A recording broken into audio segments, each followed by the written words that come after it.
I don't know about you, but I can't begin to contemplate the events of this dreadful day without hearing the echoes of Jesus' plaintive cry in his mother tongue, Eloi, Eloi, lama sabachthani. The rawness, the bitterness, the desperation of this horrendous moment, together with all the horrendous moments which have transpired before or since, are captured in Jesus' plea. My God, why have you forsaken me? I've always imagined a dying Jesus gathering up what little strength he has to raise his head to the heavens and cry, Eloi, Eloi, lama sabachthani. Now, maybe that's because most of the Hollywood films depicting the crucifixion that I've ever seen show Jesus looking up toward the heavens to utter his painful cry to God who's somewhere up there in these movies. Jesus' question has haunted the followers of Jesus for centuries as Christians have struggled to understand how and why Jesus died. Questions about Jesus' death have left the followers of Jesus tied up in knots for nearly 21 centuries. Why did Jesus have to die? Now, I'm sure that in pulpits all over the internet, preachers are struggling to help our listeners and our viewers cope with the realities of the violence which murdered the one we seek to follow. I can tell you that I've spent most of my life struggling to understand exactly why Jesus died and what Jesus' death means for all the generations who have trusted and followed Jesus. I have studied the answers which have been offered by successive generations of Jesus followers.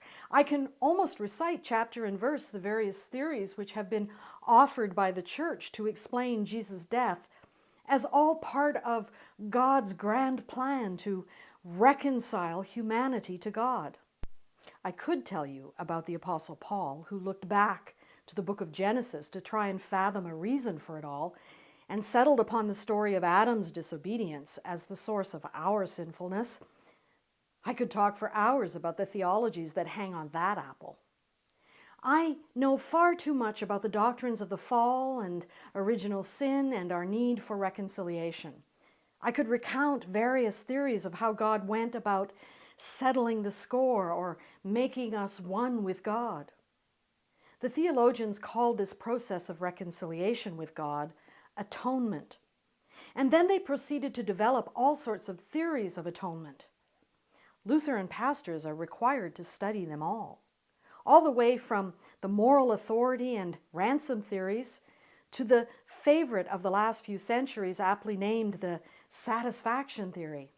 The atonement theory, which we're all probably far too familiar with, is Western Christianity's favorite. The penal, substitutionary, sacrificial atonement theory. How's that for a moniker? Popularly expressed as Jesus died as a sacrifice for my sin. Jesus died for me, or Jesus died on the cross to pay the price for my sinfulness. The theory of penal substitutionary sacrifice lies at the very heart of so much of what you and I have been taught about Jesus. It also lies at the heart of so many of the reasons which people give for rejecting Christianity. And why wouldn't they? I mean, really, who wants to worship a God who sets his, and I do mean his, sets up his creatures in a beautiful garden and then warns them, you can eat anything you like, only don't eat the fruit over there. No, this is the fruit of knowledge and you mustn't eat this. We all know if you put a child in a room full of toys, exactly where that child is going to go. So Adam eats the forbidden fruit because everyone knows it is the sweetest of all fruit. And for the crime of being human, Adam and his lovely wife Eve are cast out from the garden because God is ticked. According to the Apostle Paul, because Adam sinned, we are all tarred with the same brush. We are sinners, and the only way we can get back to the garden is if somebody pays the price for our sin with blood. So Paul sets Jesus up as the new Adam and casts the story of Jesus' death as a sacrifice. Paul's Jewish listeners understood sacrifice. Jewish audiences understood the death in terms of the Passover sacrifice of a lamb, while Gentile Romans, schooled in Greek thought, understood the sacrifice of scapegoats who were offered up on behalf of the people to placate the gods. This way of explaining Jesus' death worked for Paul, and later it worked for Augustine, who would add his ideas and the notion of original sin, the fall, and our need of sacrifice would lead Anselm to weigh in with his scales of justice and have Jesus tip the scales in our favor by offering himself as a sacrifice for our sin. It was the kind of logic which worked for centuries to keep the followers of Jesus in line, convicted by their sinfulness and looking to Jesus to save them from the wrath of God by climbing up there on the cross to die in order to placate an angry and vindictive God. Sure, Luther came along and challenged the angry God stuff, which the church was using to keep the people in line. Luther's theology of grace is indeed a thing of beauty. It softens God. For we are indeed wicked sinners in need of forgiveness. And so God, who is gracious and merciful, becomes one of us, takes on flesh in the form of Jesus, and dies to set us free from our sin. We could spend the rest of the day exploring the answers which have been developed over centuries to explain why Jesus died on the cross. But I dare say no matter how many hours we spend tracing the details of these theories, these answers, questions will remain. We all know what happens when the answers don't quite answer our questions. That's where faith comes in. If it doesn't make sense, if you don't quite get it, if it's not reasonable, don't worry. Just have faith and believe it anyway. Maybe that's why Jesus' question from the cross continues to echo so loudly in me, Eloi, Eloi, lama sabachthani. Maybe if I just had enough faith, I wouldn't hear Jesus' question quite as loudly as it rings in my ears, in my heart, and in my mind. My God, why have you forsaken Jesus? I mean, really, what kind of God gets ticked off at children for doing precisely what children do? What kind of God allows their wrath to so overwhelm them that the only way they can be satisfied is if somebody pays the price? What kind of God sends their own child to pay that price?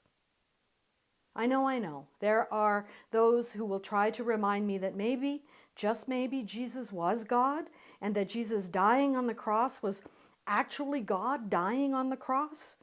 They will try to convince me to see that God is so gracious that God's self, is willing to die for us. But why? Why does anyone have to die, let alone God? What is this God trying to convince us of? Does God think that some divine suicide is going to convince the world to join hands and sing Kumbaya? Well, it's 21 centuries later and counting, and I don't think it's working.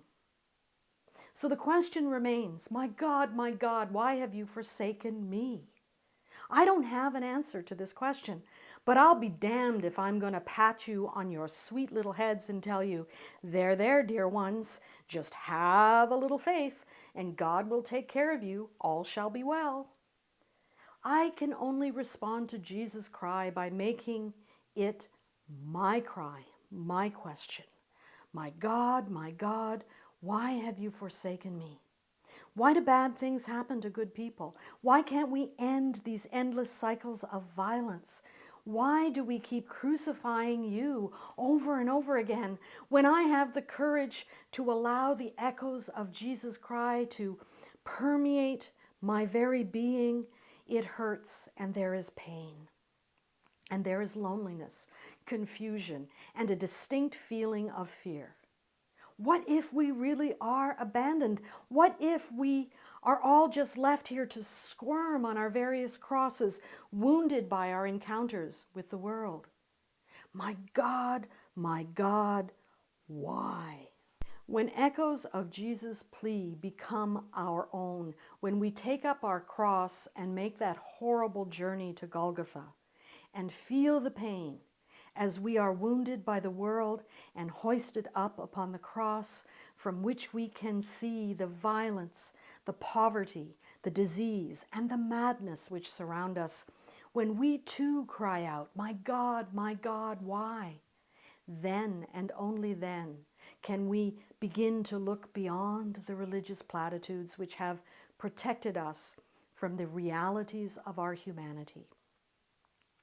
It's taken some 14 billion years for us to arrive at this moment, and it is an amazing moment. Yes, we are fearfully and wonderfully made, but humanity was not created in an instant. Humanity has been evolving for millions and millions of years. There are no perfect creatures back there in our past who fell from some perfect garden. We are evolving, and part of the reality of our evolution is that it is a messy undertaking. We have evolved into creatures who are capable of such great goodness and creatures who have the capacity to do great evil. Our evolution has involved some of the most horrific evils. All around us, we can see evidence of the destructive power of our human nature. All around us, we can see the evidence of the magnificent power of our nature to do good. We have gazed into the farthest reaches of the universe, and we have plumbed the depths of depravity. We know that God is not up there in the sky like some grand puppeteer controlling our strings. We have learned so very much about the man, Jesus of Nazareth, who lived and died in such a way that humanity has been and continues to be changed by his teaching, his life, his death, and his ability to live on. In this great information age, we are no longer held captive by the powers that be. We can dig and dig, learn and study, question and theorize for ourselves. We are free to explore the wonders of creation, free to examine the life and teachings of Jesus, of Moses, of Muhammad, Buddha, and Confucius, and so many other great humans. The sacred scriptures are open to us, and we can read for ourselves the Gitas, the Upanishads, the Hebrew scriptures, the New Testament, the Quran, the Dead Sea Scrolls, together with the wisdom of the ages.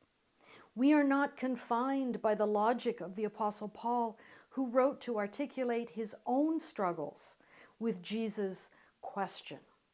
Nor are we bound by the legalisms of Anselm, who balanced Jesus' questions with the sensibilities of his generation. Even though some of us bear his name, we are not Luther, oppressed by the powers of the church, struggling to confront the afflicted by convincing them of God's grace, by offering God up as a sacrifice. And we are certainly not like so many people today, willing to check our brains at the door to protect our fragile faith. We have been up in the sky, and we know that God is not sitting up there on a throne. So let us feel the echoes of Jesus' question resonate in the core of who we are. Eloi, Eloi, lama sabachthani. Let Jesus' question move us to a deeper questioning of our own. My God, why have you forsaken me? It wasn't until I set myself free from the idols which have been made of God that I began to let Jesus' question resonate in me. When we allow ourselves to question, then we can begin to know Jesus. Not the theological construct of Jesus, but Jesus, the Jewish man who preached the urgent need to establish the kingdom of God on earth, the need for justice for all people. Jesus, the inspiring and courageous man in whom those he met could see the depth of the divine presence in human form. Jesus did not believe that he had to die in order to win God's forgiveness.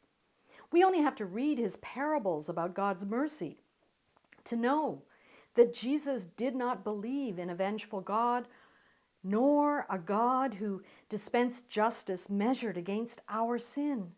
Jesus would not have told people to walk in relationship of utter trust with God if Jesus believed that God was withholding forgiveness from people just because of Adam's sin. Jesus died a shameful death on a cross because that was where his life, his teaching, and his preaching took him. It's where his passion for justice took him. He accepted the consequences of what he stood for. He did not see himself as a grandiose, otherworldly God figure, striding the heavens and the earth, setting everything right before God and a sinful humanity. Jesus was a courageous Jewish man who gave the best possible human expression he could to the gracious, life-giving, compassionate divine presence alive within him. We're told in the Gospels that Jesus taught with authority.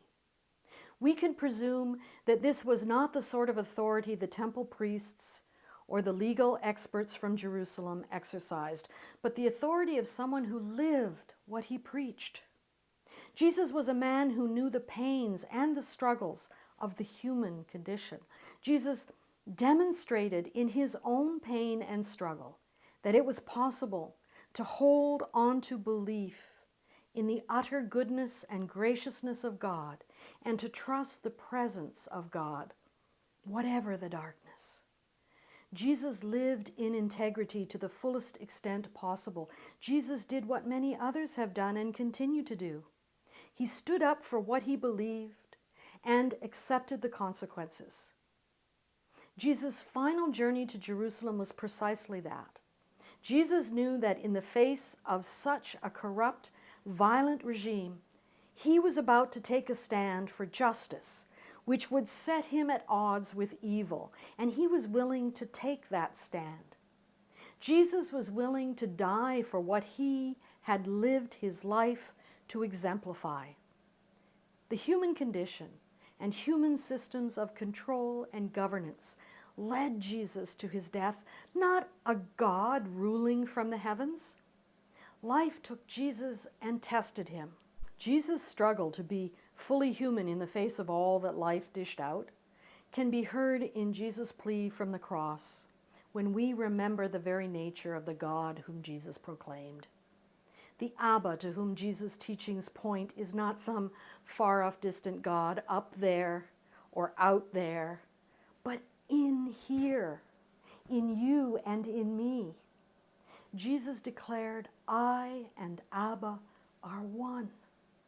If you have seen me, you have seen Abba." Jesus embodied God and pointed to God who dwells in, with, and through us. Jesus believed and taught that the divine presence is in all people. Jesus' insight about the here and now reality of God's presence in people is missed when we contemplate Jesus' death as a sacrifice for sin. When we look at Jesus' human integrity, his courage, his faithfulness, we can begin to see the spirit of divinity in this human being.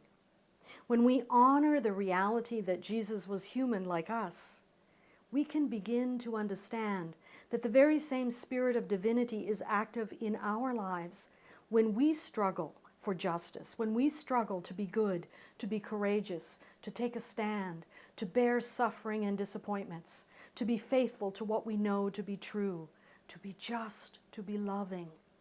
Jesus' way of dying reveals the extraordinary capacity of the human to rise above evil and pain and struggle and fear.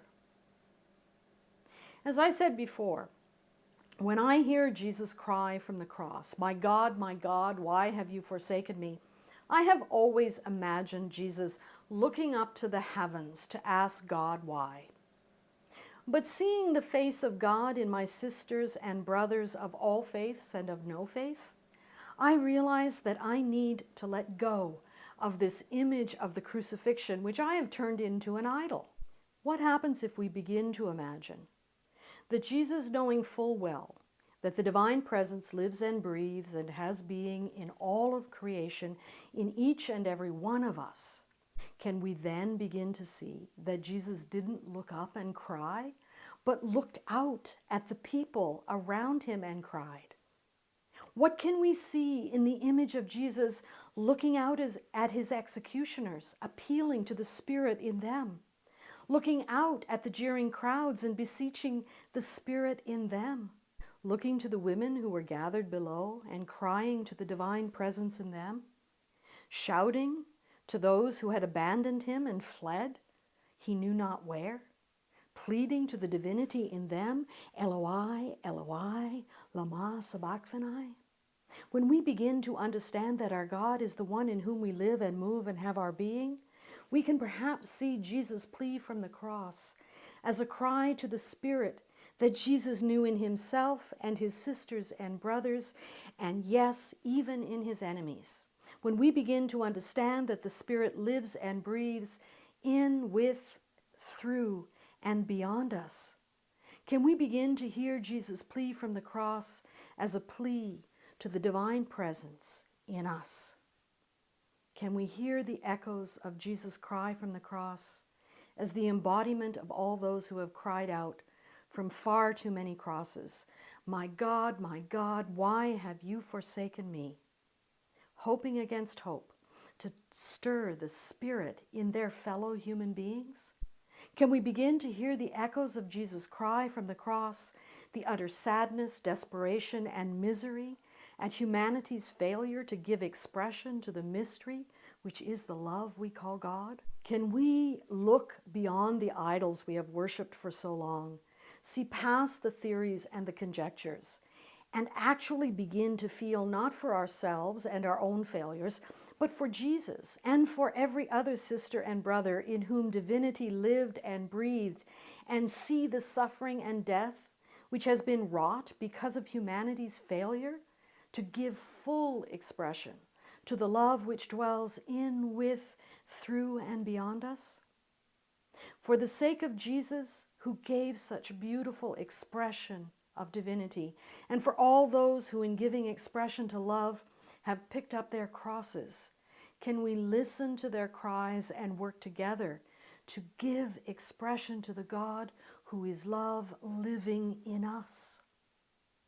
If we cannot hear Jesus cry, if we cannot hear the cries of the countless millions of those who have been forsaken, abandoned, tortured, abused, left to die, then all of the sadness of this Good Friday and every day is for naught. As we weep for Jesus, let us hear the cries of everyone who looks to us and cries, my God, why have you forsaken me?" Let the awesome responsibility of responding to their cries for justice, peace, mercy, and love stir in us, so that the love who dwells among us can find expression in us. Eloi, Eloi, lama sabachthani? My God, why have you forsaken me?